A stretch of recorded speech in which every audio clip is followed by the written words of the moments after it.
Namaskaram. Namaskaram to all of you wherever you are. We are here right now at Bear Butte, Black Hills, Dakota State. The hill or the little mountain that you see behind me is Bear Butte.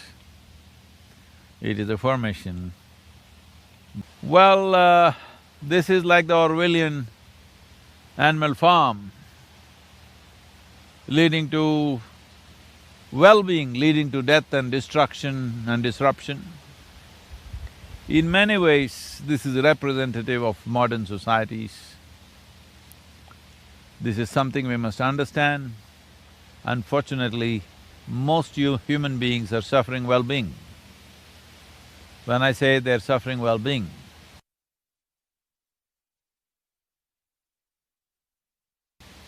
this may sound a little insulting to many of you who are living in big cities and you think you're suffering immensely because your subway came 1 minute late, or your taxi comes 3 minutes late, or your internet connection is taking more than 20 seconds. Great sufferings, unbelievable amount of suffering that human beings are going through because children are going through enormous suffering because Wi-Fi is slow.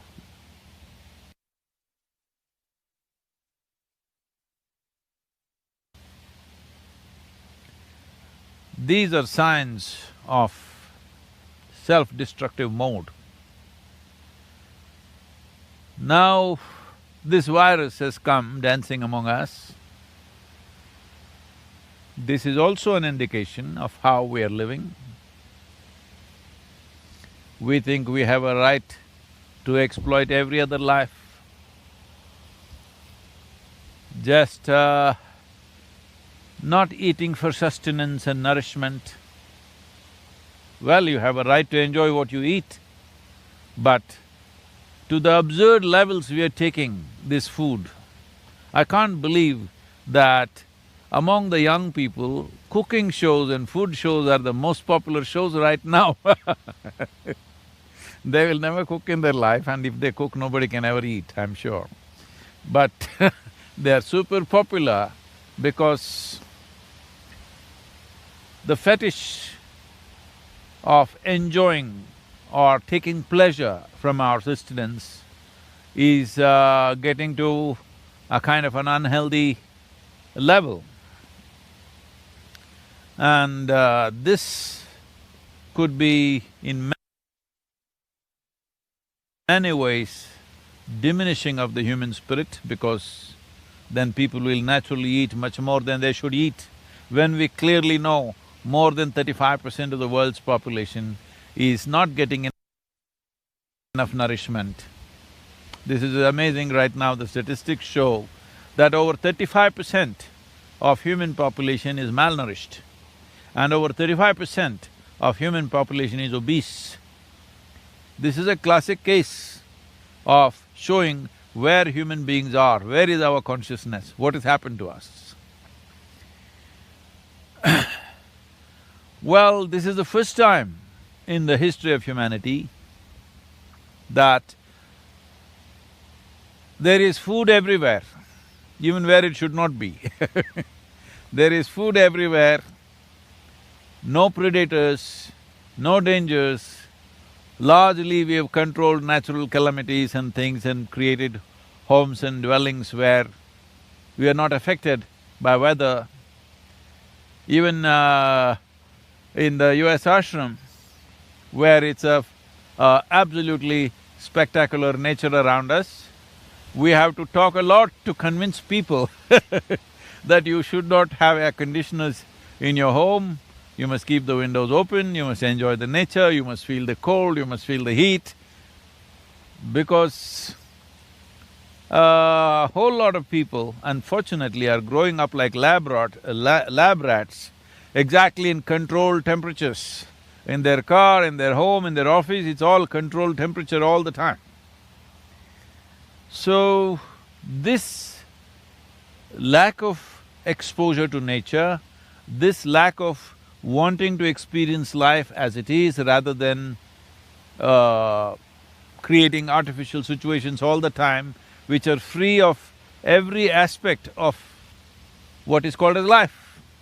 As I said here, winds are gusty right now and cold. All our team is sitting here shivering a bit, shriveled up a little bit because they're overworked but overworked and cold. Been on the road for last almost 8 days now. So, this overly protected situation of humanity in many ways could lead to decimation of large populations in the next century or so. This is not some doomsday prediction, it's a natural progression of life happening this way. So it is time that we address our lives little more consciously. This happened. As I said, this is for the very first time that you can go to a store and buy everything you need for the next month or maybe 6 months, store it up in your house, not step out of your house for 6 months and just live there. There is water, there is electricity, there is everything that you need, there is food and everything that you need. You don't have to step out, you don't have to see a sunrise or a sunset or the open sky. This is the first time. So this happened. A young man passed his private PPL, it's called, private pilot's license he got. New pilot, I mean.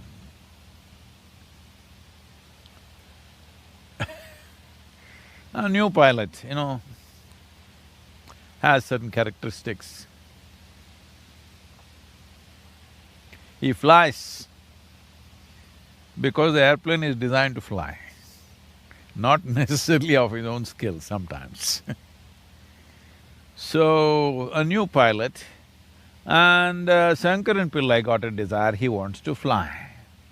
So this pilot said, I will take you. Well, out of some obligation, he got onto this little plane and it flew and then it landed. Well, landings are the most complicated part of flying, but it landed. Threw both the pilot and the passenger all over the plane, but it landed. So Shankaran Pillai, when he was getting off the plane, he said, "Thank you for these 2 rides." The young man asked, "What 2 rides? You had only 1 ride?" He said, "No, I had 2 rides, my first and my last." This is for the very first time that humanity's food is so secure, and never before we were this organized. Please let this not become the last time, because it is important that the work of many generations before us, all that they did for us, does not go waste. All the effort that was put in the name of creating civilizations across the world to ensure that future generations live truly well. But our idea of wellness has gone bad. Being here in this Native American land, in this Lakota country right now, it is very eye-opening to see how they were fond of Mother Earth, how they structured their life around that, and how they lived in tune with nature, with absolute passion for everything around them and a certain sense of dispassion about their own life, about their own death. So, I think there is a lot that modern societies need to pick up from ancient societies, because there was a certain cohesiveness with life around them. Without that cohesiveness, everything seems to be a problem. Well, this is happening today in a big way. Well, world bodies are going about predicting mental disorder pandemic, suicide pandemic. Just yesterday, a very well-known Japanese actress who was doing well. She just had I think she had a baby just about a year ago, with a reasonably happy marriage and a very successful career. She kills herself. You're hearing this all over. Only when somebody well-known dies, you hear it, but it's happening at a pace that it should not happen. Too many people are taking their own lives. Or too many people have lost sense of purpose. Too many people do not know why they should wake up in the morning. Too many people do not know why they should catch the first sun rays before it hits the blade of grass or a drop of dew on the land. Too many people have forgotten why they should catch the moonbeams before the parijata flowers catch it. Well, when you know today that you being mentally balanced or imbalanced, you being stable or unstable, you being clear or unclear in your mind, has a chemical basis to it, or even you being happy or unhappy, loving or not loving, joyful or miserable, all has chemical basis. One way to understand this is, it is all a question of intelligence. Right now, as you sit here or wherever you sit, whether you make this experience of sitting here beautiful or ugly is a matter of intelligence, and it is also a matter of chemistry. They are not different. I've been saying this for some time and there are a whole lot of textbook scientists who are thinking this is all madness. But now it's good that a schoolboy is asking this question. I'm glad he's out of the textbook. I've been saying, people ask me, Sadhguru, how is it you do so many things, variety of activity? I don't want to list them, it's for you to list them. If you list all of them, I'm doing more than that within myself. How do you do all this without freaking out, without losing your mind? So many times I said, I think through my whole body. You think with just this… How much is your brain? 2 pounds, huh? 1 pounder. I don't know whether you have a 1 pounder or a 2 pounder. Whatever it is, you think through 1 or 2 pounds. I think through 74 kilograms. So, it is happening through the entire body. Every cell in the body has the capacity. It is not about thinking. It is completely wrong to understand intelligence as thought. Thought is just one small expression of intelligence. This is a folly that modern societies have made because the modern education system has made people believe that thought is the only form of intelligence. If thought is the only form of intelligence, you will naturally understand that accumulation of data, analyzing data and projecting this data according to your analysis is intelligence. Well, this is a process that any machine can do. This you're beginning to understand now, that even the most complex thought that you think is phenomenal, today your computer can do it without effort. Well, to start with, most children in school will find one subject, generally at least, not everybody, but generally most children growing up will find mathematics as the most difficult subject of all the subjects they're doing. But today, do you see a simple calculator can do more mathematics than your teacher can do?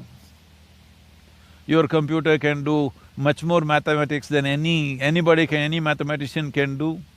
So, obviously, what you thought is a very difficult intellectual process is being processed by a machine far more easily than you can imagine.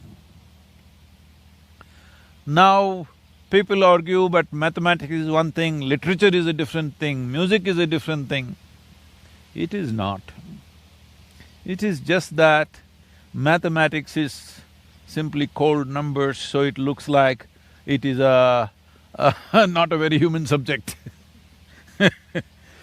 Lot of children thought when they're in school, even I thought, that algebra was not really a human thing, it must be an alien thing. So, I think most school children believe mathematics is not for human consumption. That's why the machines are doing it well. Well, I'm telling you, whether it's literature or music, which are considered more, outpouring of human heart, even this can be done by a machine. Well, we've still not built machines good enough to do that, maybe, but you see a whole lot of music is becoming electronic. Musicians are just lip-syncing and letting the machines do the music, and everybody is consuming it. Well, for a very aesthetically trained ear, machine music right now may not be very palatable, because still machines have not evolved to that place. But you will see in the next 25, 50 years' time, maybe, I don't know how long, but it will inevitably happen, you can't make out. Or probably it will be more perfect. Then you will see people will start looking for flaws as their source of enjoyment. Right now, see, there used to be hand-woven cloth like this, but then the machine-made cloth came, without a single flaw, everything is same, 10,000 meters, not a single flaw. But now, once again, people are looking for flaws. They enjoy the flaw because I have a unique flaw on my cloth. So that's where we will go once again, looking for flaws, because it's very human to make mistakes. Oh, I have too many humans around me.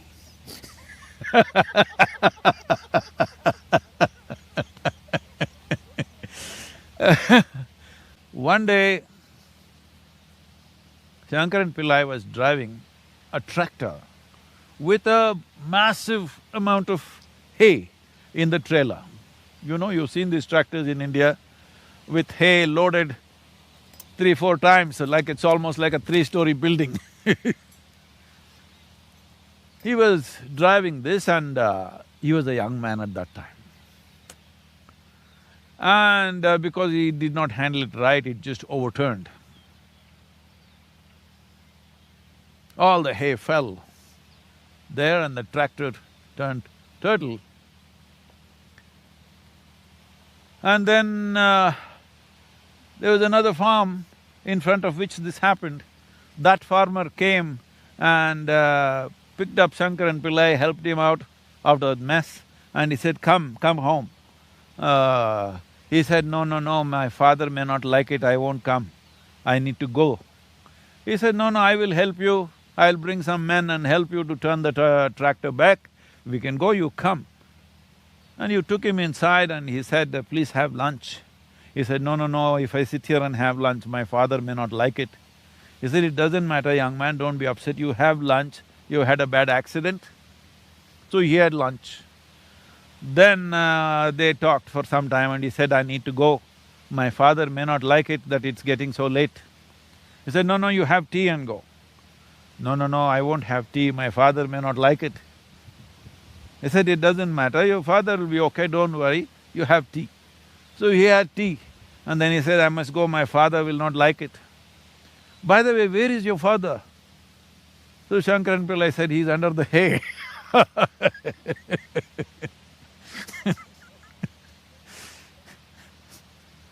So, your intuition should work in time, it's very important. Most people have very intuitive backflashes. After things are over, they all have intuition because they have been calculating, let's say there are 10 steps, 1, 2, 3, 4, they're stuck somewhere, And after it happens, yeah, this is what it was. That intuition is no good because that's not going to help. That is only going to impair your logical thinking also. If you try to address the complexity of life through logical process, inevitably you will go crazy. Inevitably. You lose your mind. Most people never apply themselves to that extent. Their logic took 4 steps and it'll go somewhere. If they really apply themselves to every aspect of life logically, why this leaf is green and why this one is turning yellow, if you apply yourself logically endlessly to this, there are a million steps to this. From morning to evening, what is happening as the sun traverses the sky? What is happening here as we sit here? There are millions of things happening. If you try to logically figure all this, you will inevitably go mad. But if your attention is on without thought process, you know it by experience because you absorbed it. This is the power of human attention. If you have the necessary attention, becoming conscious will naturally come to you. If you become conscious, you will set the biochemical algorithm of your system. You will influence that in a way that it works for you and works for the benefit of everybody around you. To what extent means, it's not just about intuition. If you know how to manage your biochemical system, you can influence all life around you. I have spoken to you many times about this, how other creatures respond to you, like a cobra or usually the venomous creatures are very sensitive to the biochemical functions that are happening within you.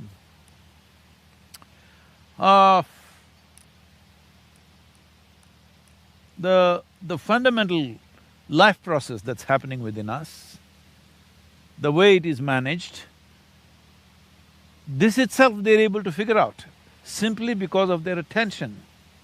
Because their survival is always in question, they are at a certain level of attention.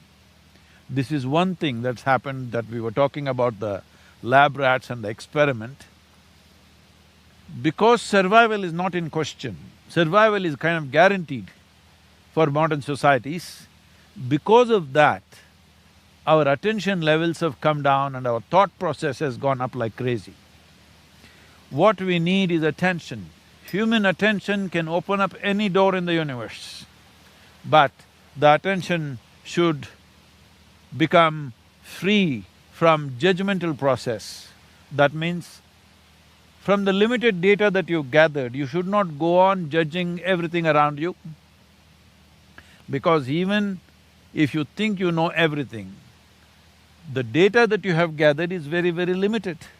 If you observe this tree for 1 whole year, the entire process of it dropping leaves and putting back new leaves and everything, still I'm telling you, you do not even know a small percentage of what the tree is. If you want to understand the biochemical algorithm of that tree, we do not know how long it will take for you to grasp that. So this is a much, much more complex mechanism than the tree. So definitely this, if you spend a lifetime paying attention to this, still what you know is very little. But if as you become more and more conscious, you determine the biochemical algorithms. That means you determine the nature of the experience. But now the question was, can we build machines like this? Yes, we can. As we can build machines which can do math for us, we can build machines which will write stories for us, we can build machines which will make music for us, we can build machines which are intuitive in nature. Already, your smartphones, they're advertising that this phone is more intuitive than the other phone. This means, before you know what you want, it is popping out and say what you want, because it's figured you out from the usage to some extent. As you can figure out human beings, other human beings, Your phone is figuring out who you are. Maybe it knows more about you than you know about yourself. Not self-realized, but it's figured you out. So, this is a very valid question. This is a question that needs to be looked at more profoundly than just talking about intuition or emotion. It needs to be looked at as a life process, because life process is such, there is no separation between intelligence, intuition, thought, beat of the heart, function of the liver, function of the kidney, or what the spleen is doing, what the brain is doing. There is no differentiation. It is one seamless function. To grasp it that way is most important. Only then you will know life, only then you will experience life to its fullest. Only then you will find that you will be speechless about life because there is no word. What is there? Is there a word? Is there a vocabulary to describe a phenomena like this? There is no word. Words are coming because you're looking at small pieces and describing those small pieces and coming out with all kind of descriptions simply because we are seeing everything through a keyhole of human intellect. If you look at it through human intelligence, if you allow your intelligence to reflect, no, this word reflection, again people think I must sit and think about it. No, I am talking about if you are like a mirror and you reflect everything as it is, then you will see you have no word. There is no word to describe what is life, what is it about. There is no conclusion. When there is no word, there is no conclusion. When there is no conclusion, there is no depth. This is the way of liberation. I know you asked a simple question about whether machines can become like this or not. Machines can become everything that you are, can do everything that you can do, probably better than you. As you know, they are doing things better than you. Only thing is, they cannot become consciousness. Well, some people are saying we will build consciousness into a machine. That's not going to happen, because that's life. What you call as consciousness is the essence of life, that which cannot be described, for that which we don't have a word to say what it is, that which is that indescribable force which makes everything happen. That will not happen in a machine, 100%. Namaskaram.